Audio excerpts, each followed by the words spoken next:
चलिए इस पर गहराई से बात करते हैं। हमारे लोकतंत्र की सबसे बुनियादी, सबसे जरूरी चीज क्या है? मेरे ख्याल से हम सब एक बात पर सहमत होंगे, वोट देने का अधिकार। हाँ बिल्कुल। लेकिन कोई ये कैसे साबित करता है कि उसे ये हक है? क्या वो एक कार्ड जो आज लगभग हर किसी की जेब में है, आधार कार्ड, काफी है? नहीं, बिल्कुल काफी नहीं है। या कहानी इससे कहीं ज्यादा उलझी हुई है? कहानी बहुत बहुत ज्यादा उलझी हुई है और आज हम इसी उलझन को सुलझाने की कोशिश करेंगे। ये सिर्फ एक कार्ड की कहानी नहीं है।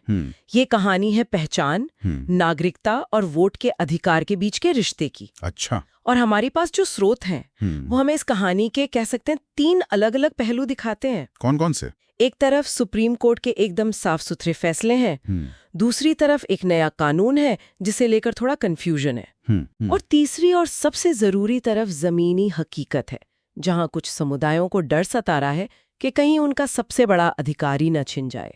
और इन स्रोतों के जरिए हमारा मकसद भी साफ है। हम ये समझना चाहते हैं कि कानून क्या कहता है, जमीन पर क्या हो रहा है, और इन दोनों के बीच इतना बड़ा फासला क्यों है। बिल्कुल। हमारे पास जनसत्ता की एक ग्राउंड रिपोर्ट है, भारत लॉ और स्टडी IQ के कानूनी विश्लेषण है, आज तक और ABP न्यूज की कवरेज भी है, और हाँ, साथ में 2021 का वो संशोधन अधिनियम भी जो इस पूरी बहस के केंद्र में है। तो चलिए शुरू करते हैं उस जगह से जहां एक कानूनी बहस लोगों की जिंदगी का डर बन गई है। नॉर्थ कोलकाता का सोनागाछी इलाका। कहानी की शुरुआत करते हैं नॉर्थ कोलकाता के सोनागाछी से। जनसत्ता की रिपोर्ट पढ़कर ऐसा लगता है कि वहां हवा में एक डर और बेचैनी घुली हुई है।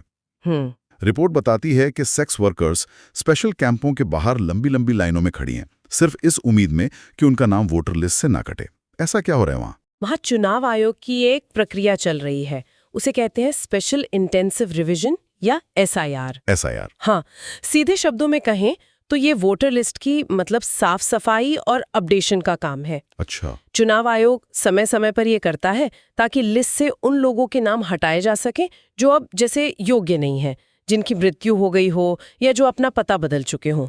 ये तो एक रूटीन प्रशासनिक काम है। हाँ, एक रूटीन प्रोसेस है। तो फिर इसमें डरने वाली क्या बात है? बात प्रक्रिया में नहीं, उस प्रक्रिया में मांगे जा रहे दस्तावेजों में है।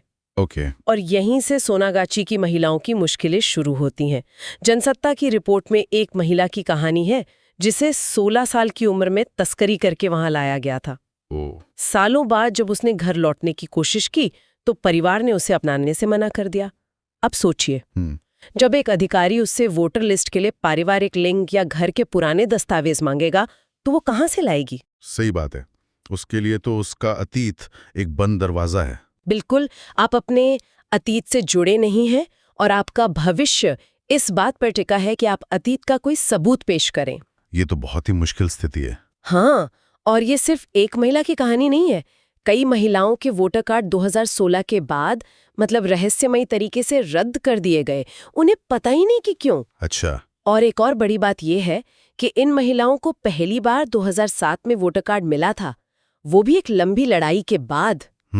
तब उषा मल्टीपर्पज कोऑपरेटिव सोसाइटी नाम के एक स्थानीय सहकारी बैंक में उनके जो अकाउंट्स थे उन्हें पहचान का आधार माना गया था। अच्छा, तो उस वक्त एक रास्ता निकाला गया था उनकी खास परिस्थितियों को देखते हुए। हाँ, लेकिन अब इस SIR प्रक्रिया में उन पुराने बैंक खातों को शायद काफी नहीं माना जा रहा। और पते का प्रमाण?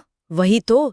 रही बात पते के प्रमाण की, तो ये महिलाएं अक्सर किराए के छोटे छोटे कमरों में रहती हैं, जहां मकान मालिक से कोई लिखित कॉन्ट्रैक्ट तो होता नहीं। सही है। तो उनके पास कोई रेंट एग्रीमेंट या बिजली का बिल भी नहीं होता अपने नाम पर। उनके लिए पहचान का हर दस्तावेज एक चुनौती है। इस सब का असर क्या हो रहा है? असर बहुत गहरा है। रिपोर्ट के मुताबिक डर के मारे करीब 10% लड़कियां इलाका छोड़कर जा चुकी हैं। 10%? हाँ, उन्हें सिर्फ वोट कटने का डर नहीं है, उन्हें डर है कि कहीं इस प्रक्रिया के बहाने उन्हें देश से बाहर न कर दिया जाए। तो जो एक प्रशासनिक प्रक्रिया होनी चाहिए थी, वो उनके लिए अस्तित्व का संकट बन गई है। सोनागाछी की ये कहानी सीधे उस बड़े कानूनी सवाल से जुड़ जाती है जिस पर सुप्रीम कोर्ट बार बार अपना नजरिया साफ कर चुका है। हमारे स्रोतों में भारत लॉ और स्टडी IQ के जो विश्लेषण है वो इसी पर रोशनी डालते हैं।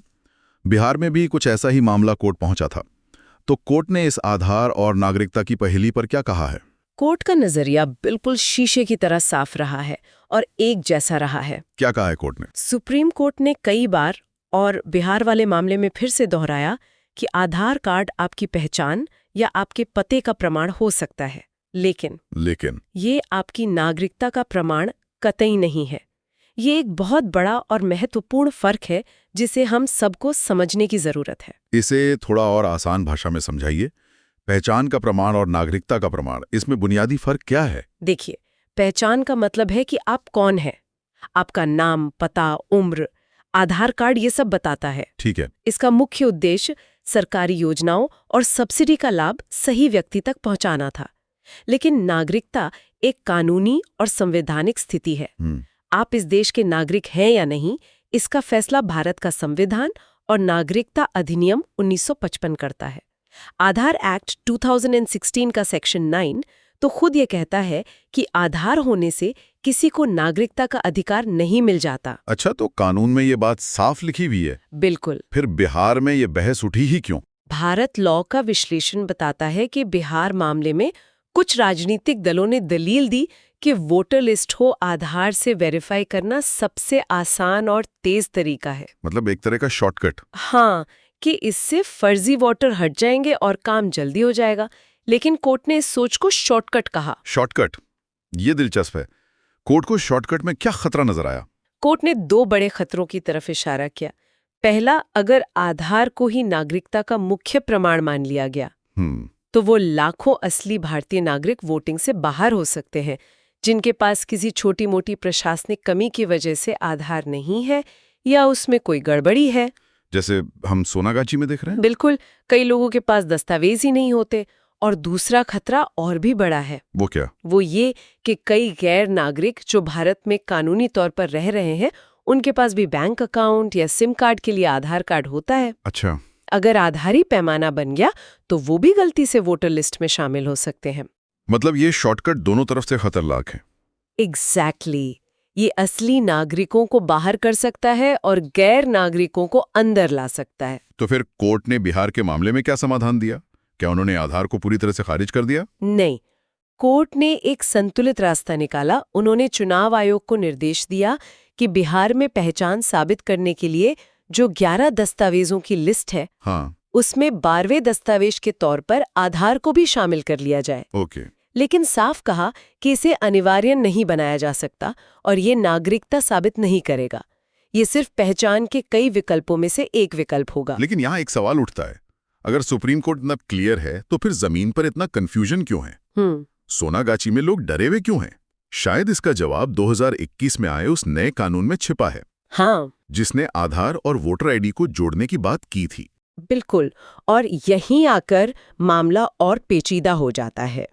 2021 में सरकार चुनाव कानून संशोधन अधिनियम लेकर आई।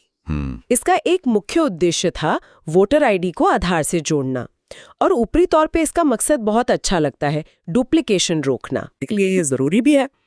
तो फिर इसमें पेच कहाँ है?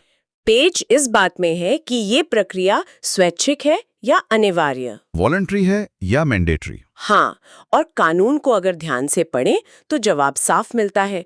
कानून चुनाव रजिस्ट्रेशन अधिकारी को ये अधिकार देता है कि वो पहचान पक्की करने के लिए किसी से आधार नंबर मांग सकता है। लेकिन और ये लेकिन बहुत जरूरी है कि अगर कोई आधार नंबर नहीं दे पाता तो उसका नाम लिस्ट से हटाया नहीं जा सकता। क्या? हाँ, इसी कानून का सेक्शन 23(6) साफ कहता है कि किसी भी व्यक्ति का नाम वोटर लिस्ट में शामिल करने से सिर्फ इसलिए मना नहीं किया जा सकता या लिस्ट से हटाया नहीं जा सकता क्योंकि वो अपना आधार नहीं दे पाया है। एक मिनट, ये तो बहुत कंफ्यूजिंग है ना? अगर सरकार वोटर आईडी को आधार से जोड़ने के लिए कानून ला रही है तो इसका मतलब तो यही हुआ ना कि वो इसे जरूरी बनाना चाहती है। फिर ये स्वैच्छिक वाली बात कहाँ से आई? और यही वो पेच है जिसे समझना सबसे जरूरी है।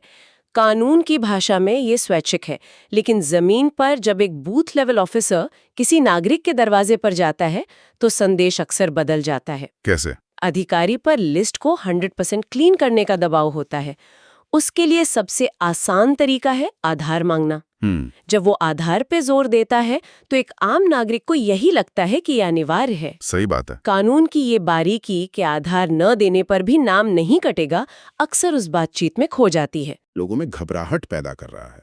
बिल्कुल, यही ट्रस्ट डेफिसिट यानी विश्वास की कमी पैदा होती है, जिसका जिक्र सुप्रीम कोर्ट ने भी अपने फैसले में किया था।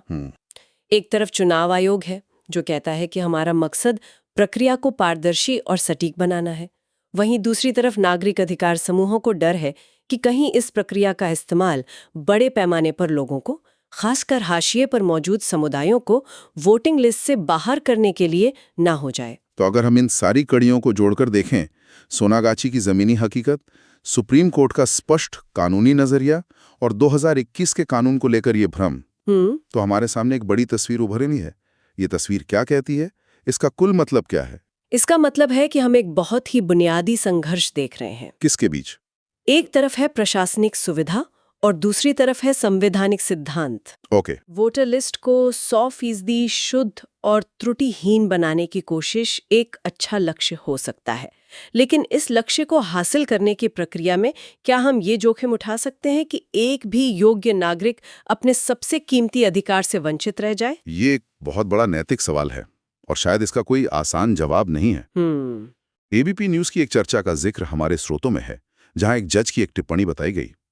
उन्होंने कहा था कि अगर आज मुझसे भी मेरे पुरखों के दस्तावेज मांगे जाएं तो शायद मैं भी ना दे पाऊं। सोचिए, एक जज ये कह रहा है।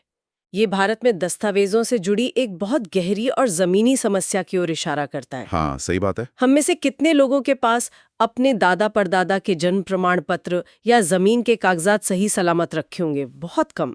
ये तो उस ब्यूरोक्रेटिक रियलिटी की तरफ इशारा है जिसमें हम सब जीते हैं। ये सुनने में तो बहुत अच्छा लगता है कि सिस्टम समावेशी हो, लेकिन क्या इसका दूसरा पहलू ये नहीं है कि इससे फर्जी वोटिंग का दरवाजा खुला रह जाता है? चुनाव आयोग की चिंता तो यही होगी ना कि सिस्टम फुल प्रूफ हो। आपकी बात बिल्कुल सही, और यही तो पूरा द्वंद्व है। चुनाव आयोग की चिंता भी जायज है, लेकिन भारत लॉ के एक लेख में एक बहुत अच्छी बात कही गई है। क्या? वो कहते हैं कि एक लोकतंत्र को हमेशा समावेश यानी इंक्लूजन के पक्ष में गलती करनी चाहिए। मतलब? इसका मतलब ये है कि एक गैर योग्य व्यक्ति के गलती से वोट डाल देने का खतरा एक योग्य नागरिक को गलती से वोट से वंचित कर देने के खतरे से कहीं कम है। अच्छा।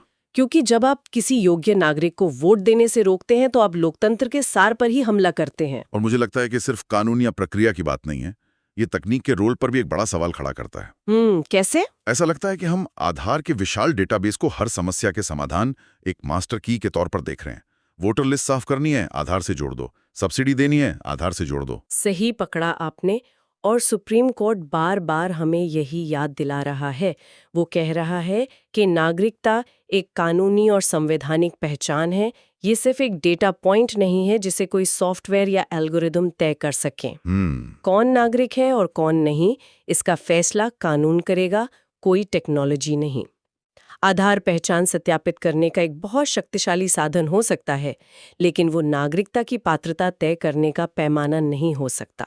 तो आज की इस पूरी चर्चा को अगर समेटें तो ऐसा लगता है कि 3 बातें बिल्कुल साफ होकर निकलती हैं। पहली और सबसे अहम बात जिसे हर किसी को याद रखना चाहिए। पहला सबक, आपका आधार कार्ड आपकी पहचान का एक जरिया हो सकता है, लेकिन ये आपकी नागरिकता का पासपोर्ट नहीं है। सुप्रीम कोर्ट ने इस पे फुल स्टॉप लगा दिया है। ठीक है। दूसरी बात सोनागाची की कहानी से निकलती है, जो इस कानूनी बहस को एक मानवीय चेहरा देती है। बिल्कुल। दूसरा सबक ये है कि कानून की किताब में जो लिखा है और जमीन पर जो हो रहा है उसमें जमीन आसमान का फर्क हो सकता है। एक अच्छी नीयत से शुरू की गई प्रशासनिक प्रक्रिया भी अगर संवेदनशीलता के बिना लागू की जाए तो समाज के सबसे कमजोर लोगों में डर और असुरक्षा पैदा कर सकती है। और तीसरा सबक उस 2021 के कानून के बारे में है जो इस सारे कंफ्यूजन की जड़ में है। हाँ, और तीसरा सबक साफ है। कानून के मुताबिक वोटर आईडी को आधार से जोड़ना स्वैच्छिक है, अनिवार्य नहीं। ये जानना बहुत जरूरी है। हाँ, अगर किसी के पास आधार नहीं है या वो नहीं देना चाहते तो भी उन्हें वोट के अधिकार से वंचित करना गैर कानूनी है। ये जानना हर नागरिक का अधिकार है। ये पूरी बहस हमें एक बहुत जरूरी सवाल के साथ छोड़ जाती है। हाँ, और वो सवाल ये है, अभी तक हमने बात की कि राज्य किसी नागरिक के वोट के अधिकार को कैसे सत्यापित करता है, पर तब क्या होता है जब पहचान, निवास और नागरिकता के बीच की रेखाओं को राजनीतिक विमर्श में जानबूझकर धुंधला कर दिया जाता है। एक नागरिक अपने सबसे मौलिक लोकतांत्रिक अधिकार की रक्षा कैसे कर सकता है जब उसे साबित करने वाले दस्तावेजों की परिभाषा ही लगातार बहस और विवाद का विषय बनी रहे?